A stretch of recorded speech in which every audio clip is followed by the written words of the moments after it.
आज हम 3 या 4 ट्रिलियन पर बैठे हैं, तो 300 से 400 ट्रिलियन मीन्स यहाँ से 100x की मैं बात कर रहा हूँ। एक फ़ोन कॉल आता फ्रेंड का कि भाई डोजकॉइन ले ले, मेरे सामने वो प्राइस बढ़ता रहा। आई डबल में मनी इन लाइक 3-4 घंटे में। तो it is like the future of currency. पहले सोने की मोहरें चलती थी, ठीक है, देन हम करेंसी नोट्स पे आ गए, डिनोमिनेशंस अब डिजिटाइज हो गई, जीपे, पेटीएम, राइट। अब एसएमएस ही आता है कि इतने हजार credited to your account. So in a very simple language, it is the future of currency.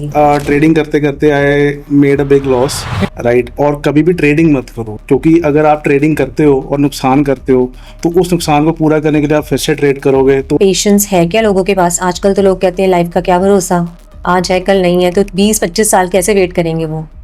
तो इस केस में मैं यही कहूँगा कि आप कीजिए काम, क्योंकि बहुत सारे स्टेबल कॉइन्स जो अब यूएस गवर्नमेंट ने लॉ पास किए हैं, जिसको हम कहते हैं जीनियस एक्ट। क्रिप्टो को लेकर सबसे बड़ी मिथ क्या है जो आप तोड़ना चाहोगे? तो क्रिप्टो में सबसे बड़ी मिथ ये है कि जहाँ पे क्रिप्टो वर्ड आप ओपनली कह दो ना, तो वो कंट्रोवर्सी से हो जाती है। पेपाल, वीजा, मास्टर कार्ड, ये सारी सेंट्रलाइज्ड कंपनीज हैं, तो इनका डिसेंट्रलाइज्ड काउंटर पार्ट आप क्या बताना चाहोगे? तो I think decentralised will replace the back end of the operations for centralised institutions. NFTs future का ट्रेंड या सिर्फ एक हाइप? ट्रेंड। आपकी सबसे बड़ी बोल्ड प्रेडिक्शन क्या हो सकती है अगले 10 सालों के लिए फॉर द क्रिप्टो?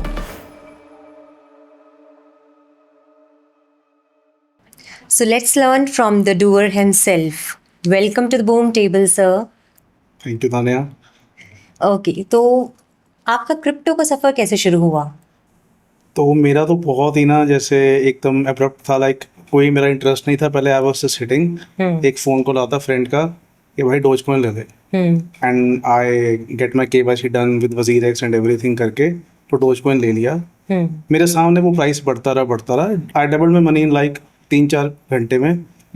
तो वो तो एक स्पेकुलेशन होगी, बट वहाँ से मेरा इंटरेस्ट शुरू हुआ कि ये इकोनॉमिक्स वर्क कैसे करती है, व्हाट इज क्रिप्टो। वहाँ से मेरा इंटरेस्ट सारा बनना शुरू हुआ उसमें। ओके, तो कभी ना कहीं आपको तो समझ थी कि व्हाट इज क्रिप्टो, राइट? लेकिन अगर हमारे ऑडियंस को जानना चाहते हो, अगर वो हमारे ऑडियंस ये जानना चाहते हो कि व्हाट इज क्रिप्टो, तो आप उनको क्या समझाओगे? देखो, पहले तो मैं ये समझता हूँ कि हर किसी के लिए ये फोमो करना ज़रूरी नहीं है कि क्रिप्टो को समझना ही समझना है, राइट। लोग डरते हैं कि मिस ना हो जाए, ट्रेन ना निकल जाए जी। तो पहले आप ये समझो कि अगर मैं आपको कहूँ कि SQL क्या होता है तो आपको वो भी आदों को नहीं पता होगा जो इंडस्ट्री से नहीं है, राइट। तो मेरा यह मानना है कि SQL यूज़ तो हो रहा है, वैसे क्रिप्टो आज भी यूज़ हो रही है। आपको कईयों को पता नहीं पता, बट अगर जानना चाहते हो तो it is like the future of currency. पहले सोने की मोहरें चलती थी, ठीक है, देन हम करेंसी नोट्स पे आ गए, डिनोमिनेशंस अब डिजिटाइज हो गई, जीपे, पेटीएम, राइट। अब एसएमएस ही आता है कि इतने हजार क्रेडिटेड टू योर अकाउंट। तो अगर हम उस चीज़ में जा रहे हैं तो क्रिप्टो करेंसी उसका भी फ्यूचर है कि जो लूप होल्स इन चीज़ों में है वो उसमें नहीं है। Okay, so in a very simple language, it is the future of currency, right, future of currency. Okay, आप कोई अपनी ऐसी इन्वेस्टमेंट बताइए, कुछ ऐसा मोमेंट बताइए जहाँ से ये सब कुछ बदल गया। एक तो वही थी जो आपको बताई मैंने, डोजकॉइन ले ले, ठीक है, एक तो वो मोमेंट थी। दूसरी थी कुछ साल पहले ना ट्रेडिंग करते करते I made a big loss, ठीक है, मेरे फ्रेंड्स को पता है सबको।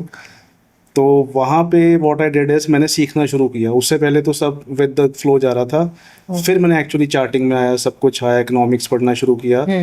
तो वो जो चीज़ है वो एक इंसिडेंट था जहाँ से मैं ज़्यादा उस चीज़ में डीप चला गया। Okay, right. So as you said कि आपने बहुत रिसर्च की, उसके बाद when you faced a failure, तो अभी आपके रिसर्च के अकॉर्डिंगली आपको क्या सबसे ज़्यादा एक्साइट करता है इन द क्रिप्टो वर्ल्ड? देखो, वैसे तो मैं सबको रेकमेंड करता हूँ कि अपने टॉप जो 3-4 प्रोजेक्ट्स हैं उन्हीं में इन्वेस्टेड रहें। बट अगर आप मेरा इंटरेस्ट पूछें, एक्साइटमेंट मैं किस चीज़ को लेके होता हूँ, तो उस केस में अगर मेरी एंट्री मीम के थ्रू हुई है डोजकॉइन, तो अभी की जो मेरी एक्साइटमेंट वाली चीज़ है, थ्रिल देता मेरे को, ब्रेड देता है। तो वो एक ऐसा मीम कॉइन है जो सबसे ज़्यादा मैक्रो इकोनॉमिक्स के साथ, जैसे जैसे हमारे ट्रम्प सर कुछ बोलते हैं, कुछ करते हैं, तो वो सबसे ज़्यादा मूवमेंट दे रहा है। तो ब्रेड इज़ माई बिगेस्ट, मतलब जो मेरे को एक्साइट करता है अभी। But again there is so much price volatility, तो इस रोलर कोस्टर को आप कैसे हैंडल करते हो? देखो, इस चीज़ केस में पहले तो आप होल्डिंग वो रखो, अगर मीम्स में हो तो बहुत छोटा पोर्शन रखो, राइट। और कभी भी ट्रेडिंग मत करो। लाइक अगर आप होल्डिंग बना के रख सकते हो अच्छे प्रोजेक्ट्स में तो अच्छी बात है। ट्रेडिंग मत करो। ट्रेडिंग के लिए मेरे से आप एल्गो ले लो, अगर लेना है तो वो आप चलाओ आराम से, बट खुद ट्रेड मत करो। क्योंकि अगर आप ट्रेडिंग करते हो और नुकसान करते हो तो उस नुकसान को पूरा करने के लिए आप फिर से ट्रेड करोगे, तो आप कहीं ना कहीं उस चीज़ में नेट सम ज़ीरो गेम है, तो आप लॉस ही करोगे। मीन्स कि एक लेमैन को खुद से इंडल्ज नहीं होना चाहिए, दे नीड अ ब्रोकर। नहीं, मतलब आप खुद इंडल्ज होगे तो आप गलती करोगे। अगर सीखोगे तो आप समझ जाओगे कि इन्वेस्टमेंट ही अच्छी बात है, ट्रेडिंग नहीं करनी चाहिए। तो अगर आप उसको ले रहे हो, बेच रहे हो, बेच रहे हो, ले रहे हो, तो उस केस में एल्गोस ज़्यादा बढ़िया है। ठीक है, खुद से नुकसान मत कीजिए और एल्गोस पे ही फिर आप काम कीजिए। That is more like speculation, जी। बेटिंग हो गया, तो उसमें आप कभी भी हाँ। ये नहीं कह सकते कि हमेशा प्रॉफिट ही होगा। You have to wait for the long run. जी जी, बिल्कुल बिल्कुल। Okay, so this is the lesson for the people who are trading or who are into speculation, right? बिल्कुल जी। Like, if you're suggesting that trading is not safe, तो आप खुद को crypto world में कैसे सिक्योर रखते हो? राइट। तो इस केस में पहले तो अपनी होल्डिंग अच्छे कॉइन्स में बना के रखो। उसको बेचने का मत सोचो। ट्रेडिंग इज लिया, बेच दिया, ठीक है, या बेचा फिर ले लिया, जिसको शॉर्ट सेलिंग कहते हैं। तो आप तेजी मंदी में मत खेलो। Okay, आप अपनी होल्डिंग को अपनी कस्टडी में रखो। ठीक है, make it generational wealth. okay. क्योंकि ये चीज़ 10 साल, 20 साल, 30 साल आप होल्ड करके रखो। ठीक है, आपकी सिप के बराबर की रिटर्न ये आपको बहुत ही कम इन्वेस्टमेंट में दे देंगी। ओके, तो इतना पेशेंस है क्या लोगों के पास? आजकल तो लोग कहते हैं लाइफ का क्या भरोसा, आज है कल नहीं है, तो 20-25 साल कैसे वेट करेंगे वो? तो इस केस में मैं यही कहूँगा कि आप बच्चों के लिए कीजिए ये काम। अगर खुद से आप लेना चाहते हैं तो प्रॉफिट्स आप ले सकते हैं, बट अगर आप इतने साल नहीं वेट करना चाहते तो आप बुक करके निकल सकते हैं। क्योंकि देखो 20-30% की रिटर्न तो कोई भी क्रिप्टो दे देगी आपको महीने 2 महीने में। ओके। ठीक है, बट अगर आपको जनरेशनल वेल्थ बनानी है एक मिडिल क्लास को, नॉर्मली क्या होता है कि अगर किसी को 100 करोड़ कमाने तो 100 करोड़ लगाने पड़ते हैं, बट क्रिप्टो में अगर आप 10 लाख 20 लाख अच्छी जगह से स्टार्ट करो तो आप 100 करोड़ बना सकते हो। ठीक ओके, है, प्रोवाइडेड आपकी होल्डिंग्स अच्छी हो, अच्छे टाइम पे एंट्रीज हो, मार्केट डिप्स पे एंट्रीज हो, आप बना सकते हो। तो डेली अपडेट्स के लिए आपका ट्रस्टेड रिसोर्स क्या है? मैं कई यूट्यूबर्स को फॉलो करता हूँ इस चीज़ के लिए। अगर टेक्निकल की बात करें, एनालिसिस की, तो क्रिप्टो सेवी है एक चैनल। ठीक है, अगर आप बुल रन में बात करें, तो उस केस में क्रिप्टो बेंटर एक अच्छा चैनल है जो आपको एक्साइटेड रखता है अच्छे प्रोजेक्ट्स के साथ। एंड बियर मार्केट में आई लिसन टू बिटनिंग, काशिफ करके है। ओके, हाँ, वो बहुत अच्छा आपको गाइड करते हैं around fundamentals and regulations everything. so these are the sources which everyone can trust. Right, बिल्कुल। Okay, so coming to the more secure side, DeFi का कौन सा केस आपको फ्यूचर रेडी लगता है? अगर हम DeFi प्रोजेक्ट्स की बात करें तो उस केस में आई थिंक मेरे को इथेरियम तो फ्यूचर रेडी लगता ही है। ठीक है, क्योंकि बहुत सारे स्टेबल कॉइन्स जो अब यूएस गवर्नमेंट ने लॉ पास किए हैं, जिसको हम कहते हैं जीनियस एक्ट, तो उसके अंडर काफ़ी स्टेबल कॉइन्स ऑलरेडी इथेरियम पे ही मिंट हो रहे हैं। तो I think Ethereum is a future ready project. बाकी लाइन में मेरे को उसके बाद सोलाना और सुई पे माई बिगेस्ट बेट्स, सुई और सोलाना। इसका कोई रीज़न बता सकते हैं हम? रीज़न ये है कि अब यूएस गवर्नमेंट ने इतनी चीज़ कह दी है कि जितना भी स्टेबल कॉइन मिंट हो रहा है, जैसे यूएसडीटी और यूएसडीसी चलते हैं नॉर्मली मार्केट में, तो उन पे पहले ये ऐसे ब्लेम आते थे कि इनका जो पीछे कोलेटरल है वो सफिशिएंट नहीं है, ये प्राइवेट कंपनीज हैं, कोलैप्स कर सकती हैं, इनके ऑडिट नहीं ठीक हो रहे। तो अब की डेट में ऐसे है कि गवर्नमेंट ने कहा है कि अगर कोई भी कंपनी स्टेबल कॉइन्स मिंट करना चाहती, चाहे वो पेपैल है, वीज़ा है, मास्टर कार्ड है, या ये जो चल रही हैं सर्कल, यूएसडीटी, यूएसडीसी, तो इनको पहले उतना ही डॉलर फेड में डिपॉजिट देना पड़ेगा विदाउट एनी इंटरमीडिएटरी। तो कल को कोई भी बंदा अगर विड्रॉल चाहता है अपने स्टेबल कॉइन्स की, तो उसको डॉलर मिलेंगे ही मिलेंगे। ओके, तो इस चीज़ के कारण ये स्टेबल कॉइन्स की मार्केट जो है on top of DeFi projects, ये अच्छी बन रही है। तो इसमें सबसे बड़े प्लेयर यही है, इथेरियम, सुई और सोलाना। तो इससे एक क्वेश्चन निकल के आता है कि आप एक नए टोकन की, ठीक है, क्रेडिटेबिलिटी जो है उसको कैसे जज करते हैं? राइट। तो ये क्वेश्चन बहुत बढ़िया है, क्योंकि बहुत सारे रग पुल्स होते रहे हैं हिस्ट्री में, क्रिप्टो में स्कैम्स होते रहे हैं, तो उसमें लोगों ने पैसा भी बहुत जी कमाया है। बिल्कुल, तो हाँ। उस चीज़ को अवॉइड करने के लिए अब जो यूएस गवर्नमेंट है, उसने एक एक्ट पास किया है जिसको हम कहते हैं अपना, एक तो एंटी सीबीडीसी था, एक ये अपना जीनियस एक्ट, और एक है मुझे नाम नहीं याद आ रहा, क्लैरिटी एक्ट, राइट। तो क्लैरिटी एक्ट के अंडर ऐसा है कि उन्होंने डिपार्टमेंट्स दे दिए हैं कि कौन सा प्रोजेक्ट किस कैटेगरी में आएगा। तो बिटकॉइन और इथेरियम बीइंग कमोडिटीज जो उन्होंने डिक्लेयर किया है, तो कमोडिटीज के तौर पे वो अंडर आ गए CFTC, राइट। और जो बाकी के प्रोजेक्ट्स हैं वो सारे आ गए हैं अंडर SEC। तो अब कोई भी प्रोजेक्ट जो बाइनेंस पे या कॉइनबेस पे या अच्छे एक्सचेंज पे लिस्ट होने जाएगा, तो ऑब्वियसली रेगुलेशन के according either of the departments में फॉल करेगा पहले, जहाँ से वो फिल्टर आउट होकर ही एक्सचेंज तक पहुँचेगा। तो जो भी अच्छा इन्वेस्टर है या अच्छे लेवल पे इन्वेस्टमेंट करना चाहता है, जिसको फोमो नहीं है छोटे प्रोजेक्ट्स का, वो डेफिनेटली अपना स्टडी करके ही इन चीज़ों में आएगा, बाइनेंस के थ्रू लेगा या कहीं अच्छी एक्सचेंज के थ्रू लेगा, तो वहाँ पे आपको लिस्टेड प्रोजेक्ट्स ही मिलेंगे, अच्छे प्रोजेक्ट। क्रिप्टो को लेकर सबसे बड़ी मिथ क्या है जो आप तोड़ना चाहोगे? ओके, तो क्रिप्टो में सबसे बड़ी मिथ ये है कि जहाँ पे क्रिप्टो वर्ड आप ओपनली कह दो ना, तो वो कंट्रोवर्सी से हो जाती है। बिल्कुल। तो वो मिथ तोड़ने के लिए I think time is the best solution, ठीक है। क्योंकि जो लोग अभी क्रिप्टो को गलत कहते हैं या कंट्रोवर्सी में लेके जाते हैं, वो यहाँ तो कोप अप नहीं कर पाए अभी तक, ठीक है, यहाँ वो समझ नहीं पा रहे। इवन मतलब कि जो गवर्नमेंट भी है हमारी, आप अगर हिस्ट्री देखो, 10-20 साल पहले जब मतलब नया नया आया था बिटकॉइन, तो तब देवर लाइक के ये इलीगल है सब कुछ, ठीक है। देन उन्होंने कहा कि वॉलेट डिस्क्लोज करो या तो फाइन भरो, 10,000 का नोटिस आ जाएगा ऐसे। ओके। अब 30% टैक्स है, एवरीथिंग इज लीगल। और अब बिहार में वोटिंग हुई है पॉलीगन ब्लॉकचेन पे, जियो कॉइन की बातें हो रही है। तो I think even with the wave अगर हम जाते हैं तो 5-10 साल में ये गेम बहुत बड़ी होने वाली है। तो अगर आप समझना चाहते हो, अगर आप एक मिडिल क्लास से हो जो राइज करना चाहता है, तो आई थिंक ये अच्छा इंस्ट्रूमेंट है। ओके।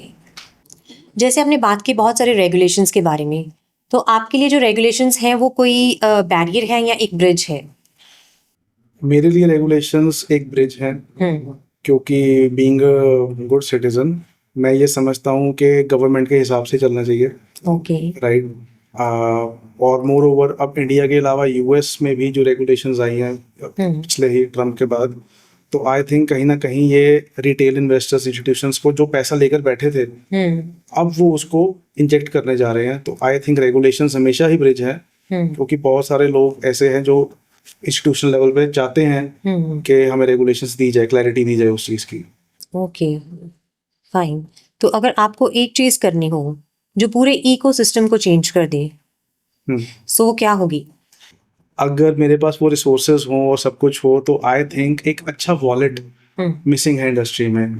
क्योंकि जैसे अब गूगल पे है या कुछ है, तो ये ट्रांजैक्शन कर रहे हैं, बट अब गूगल वॉलेट आया है, जैसे अब सेंट्रलाइज में बात कर रहा हूँ क्रिप्टो से हटके अभी एग्जांपल के तौर पे, तो बहुत सारे लोग गूगल वॉलेट भी यूज नहीं कर रहे हैं अभी इंडिया में, राइट। अगर आप फ्लाइट पे जा रहे हो, कहीं पे जा रहे हो, आपके सारे डॉक्यूमेंट्स, बोर्डिंग पासेस, एवरीथिंग उसमें आ जाता है, ठीक है। तो वो जब आएगा तो एडॉप्शन वहां से शायद शुरू हो जाए, ठीक है। तो अभी के लिए आई थिंक एक अच्छा वॉलेट क्रिप्टो इंडस्ट्री में मिसिंग है, क्योंकि अगर आपको ट्रांसफर करना है, लेना है, तो रेगुलेशंस बाद में आएंगी, पहले वो एक वॉलेट चाहिए हमें उस चीज़ के लिए। जैसे आपने सेंट्रलाइजेशन और डिसेंट्रलाइजेशन की बात की, आपको किसका फ्यूचर सबसे ज्यादा स्ट्रांग लगता है?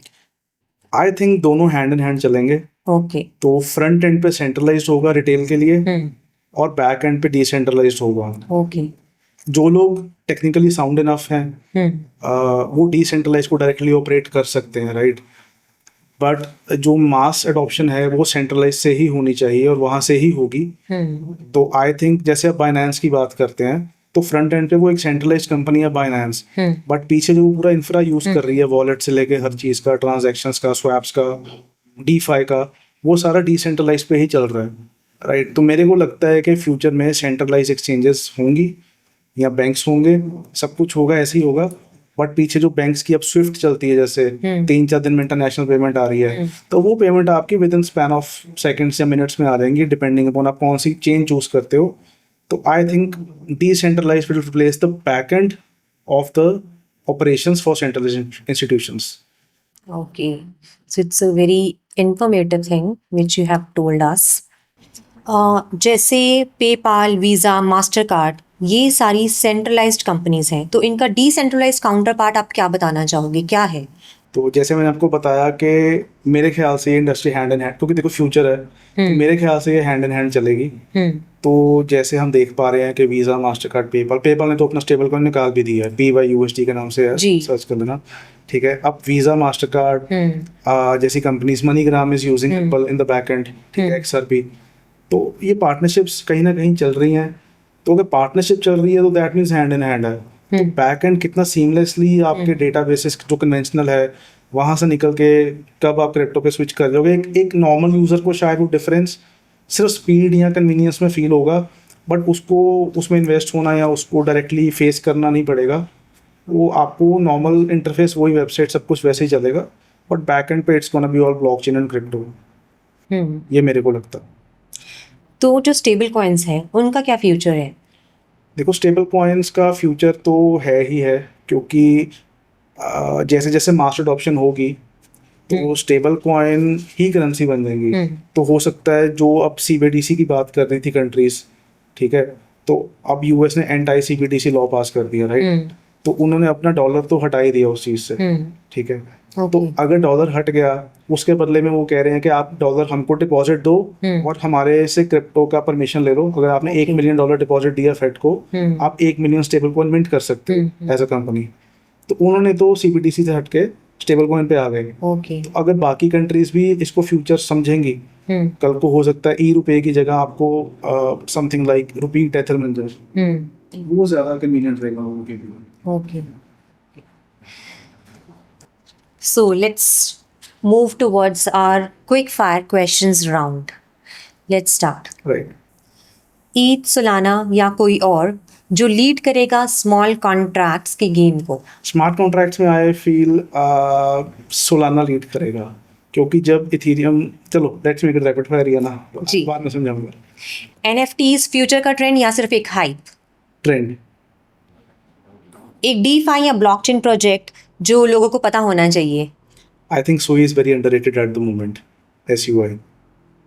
क्या चीज़ सबसे बड़ा रोड ब्लॉक है क्रिप्टो मास अडॉप्शन के लिए? हाँ, तो मेरे को लगता है कि सबसे बड़ा जो रोड ब्लॉक है वो एक अच्छा वॉलेट है, क्योंकि जैसे लोग यूज़ करते हैं लेजर, ट्रस्ट वॉलेट, वो हर बंदा नहीं समझता। वो बहुत ही एक टेक्निकल एस्पेक्ट आ जाता है कि किस ब्लॉकचेन पे ट्रांजैक्शन करनी, कैसे करना। तो आई फील कि कहीं ना कहीं एक अच्छा वॉलेट जो इंस्टीट्यूशंस प्रमोट करे तो ही ये चीज़ मास अडॉप्शन में आ सकती है। ओके। तो आपकी सबसे बड़ी बोल्ड प्रेडिक्शन क्या हो सकती है अगले 10 सालों के लिए for the crypto? I think crypto का जो मार्केट कैप अगले 10 साल में वुड बी समवेयर अराउंड 300 से 400 ट्रिलियन का मार्केट कैप होगा। मतलब bigger than all of the assets combined. क्योंकि हम किसी भी कंट्री की अगर हम स्टॉक मार्केट देखते हैं तो वो ट्रिलियंस में होती है, सिंगल डिजिट में होती है, ठीक है, कई US जैसी बड़ी भी होती हैं।